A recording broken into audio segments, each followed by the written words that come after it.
Subscribe कयो मुझे channel खे घंटी के निशान ते क्लिक कयो जी हर नए वीडियो की नोटिफिकेशन तव्हांखे मिली सके। दोस्तों डेटा रिकवरी के लिए तव्हां काफ़ी सारा सॉफ्टवेयर यूज़ कया हूंदा पर जेका डेटा तव्हांजी डिलीट थी है उहा तव्हांखे शायद पूरी न मिली होंदी। उन लाइ मूं काफ़ी सारा सॉफ्टवेयर इस्तेमाल कया जिन मां मूंखे आखिरी नतीजो मिलियो वो सॉफ्टवेयर तव्हां सां शेयर करे रहियो आहियां। त हिन वीडियो खे आख़िर ताईं ॾिसंदा। अस्सलाम वालेकुम दोस्तों, आऊं महबूब उमर जो ऐं ॾिसंदा हिन वीडियो में असां सिखंदासीं कंहिं मेमोरी कार्ड मां डिलीट थियल फाइलनि खे ॿीहर रिकवर।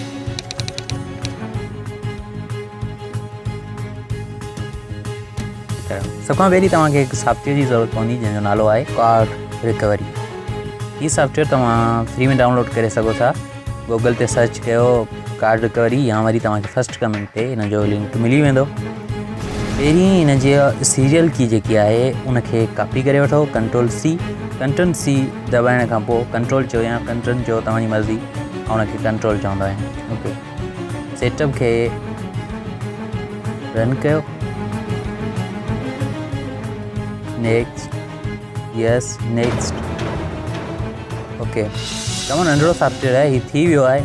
फिनिश ते क्लिक कयो ऐं हाणे तव्हां जेको मेमोरी कार्ड आहे उनखे इंसर्ट कयो। मेमोरी कार्ड आहे, USB आहे, को बि कार्ड आहे, का फ्लैश ड्राइव आहे, उनखे इंसर्ट कयो पंहिंजे कंप्यूटर में, PC में, लैपटॉप में या टैबलेट में।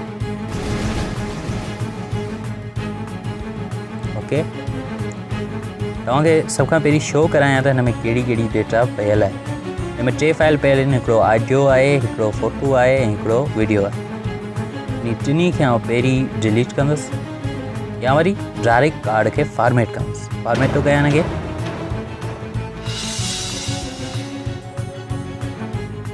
ओके,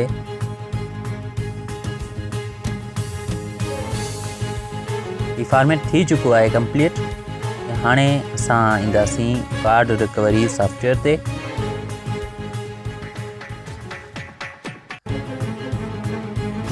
तव्हांखे शो करायां हिकिड़ो चकर हिन में डेटा आहे या न। तव्हां ॾिसी सघो था मुकमल ख़ाली आहे। ऐं हाणे असां कार्ड रिकवरी खे ओपन कंदासीं। ओके, एडमिनिस्टर, यस नेक्स्ट कयो। हिते तव्हांखे सिलेक्ट करिणो आहे तव्हां कंहिंखे रिकवर करणु चाहियो था, वीडियोज़, ऑडियोज़ ऐं फ़ोटो। 3 ऑप्शन आहिनि, मथे तव्हां उहा डिस्क सिलेक्ट कयो। तव्हां हार्ड डिस्क मां बि सिलेक्ट करे सघो था ऐं पोइ हेठि डायरेक्टरी चूंडियो जिते तव्हां उहा रिकवर थियल डेटा रखणु चाहियो था। मूंखे ऑलरेडी फोल्डर ठाहे छॾियो आहे D ड्राइव में मेमोरी कार्ड जे नाले सां, उनखे सिलेक्ट कयो। ओके ऐं नेक्स्ट। हिते ई तव्हांखे ॿुधाए पियो त तव्हांजो टोटल स्टोरेज जी साइज़ घणी आहे। ओके कयो, हीउ हलणु शुरू थी वियो आहे ऐं काफ़ी टाइम पियो ॿुधाए, तक़रीबन 15 मिंट, पर इहो घटि टाइम वठंदो। हिनखे आउं फास्ट करे थो वठां। मिंटनि में असां पहुची वेंदासीं। तव्हांखे ॿुधाईंदो हलां त हिते तव्हां हिनखे स्टॉप करे सघो था ऐं पाउज़ करे सघो था। 2 ऑप्शन तव्हांखे मिलंदा। इहे मूं रखियो आहे जीअं तव्हांखे ॾेखारण खां बिना हिनखे आउं काफ़ी हद ताईं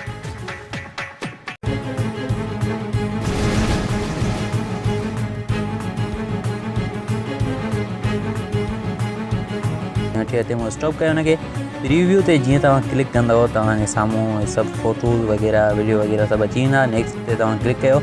हाणे इंटर की ते क्लिक करे उहा की हिते पेस्ट कयो जेका तव्हां सां कॉपी कई, कंट्रोल V जी मदद सां, कंट्रोल V जी मदद सां।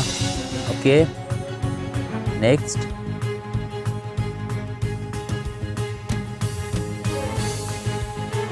थी रहियो हिते तव्हां क्लिक करे ॾिसी सघो था त घणी डेटा रिकवर थी चुकी आहे ऐं अचे पई।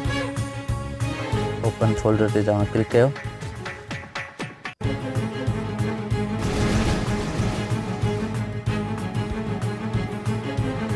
ओके, ॾिसो जेके बि आइकन वग़ैरह इहे सालनि जा पुराणा हिन में कार्ड में पयल जेके फ़ोटोज़ वग़ैरह हुआ ऐं आइकन हुआ उहो टोटल हिन रिकवर करे छॾिया। हिनखे असां फास्ट करे वठूं था जीअं तव्हांजो टाइम बचाए सघिजे।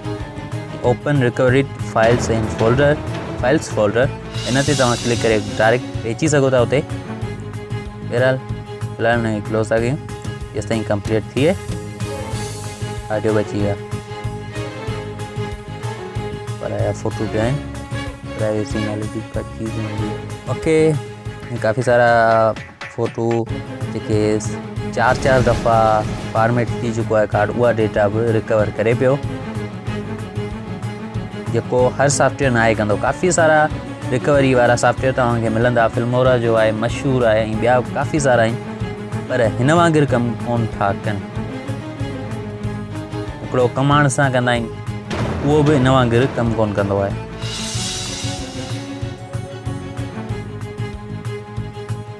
ओके,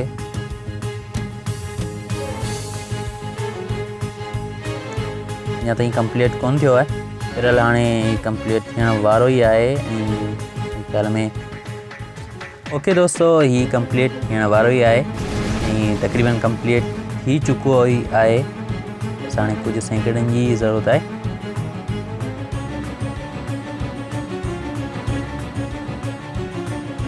सम्झो थी चुको आहे। हाणे ओपन रिकवर्ड फाइल्स फोल्डर ते क्लिक कयो, या तव्हांखे फिनिश ॿुधाईंदो। फिनिश, तव्हां उतां पोइ इहो फोल्डर खोले सघो था। हिते तव्हांखे आउं ॾेखारे थो वठां, तव्हां ॾिसो उहा सभु डेटा जेका डिलीट थी उहा फाइल मथे पिया आहिनि, ऐं ॿी बि काफ़ी सारी डेटा मिली चुकी आहे। त ही हुई अॼु जी वीडियो। उमेद आहे तव्हांखे पसंदि आई हूंदी। वधीक अहिड़ी वीडियोज़ जे लाइ मुंहिंजे चैनल खे सब्सक्राइब कंदा, ऐं जेकॾहिं तव्हां मुंहिंजे चैनल ते नवां आहियो त मुंहिंजे चैनल ते वञो, तव्हांखे काफ़ी सारियूं कम वारियूं वीडियोज़ मिली वेंदियूं। ऐं हा, जेकॾहिं को सुवालु आहे कमेंट्स में ज़रूरु लिखो। जेकॾहिं वीडियो खे लाइक न कयो, लाइक कयो। मां मिलंदो तव्हां सां अॻी वीडियो में। तेसीं ताईं ॾींदा इजाज़त। अल्लाह हाफ़िज़, गुड बाय।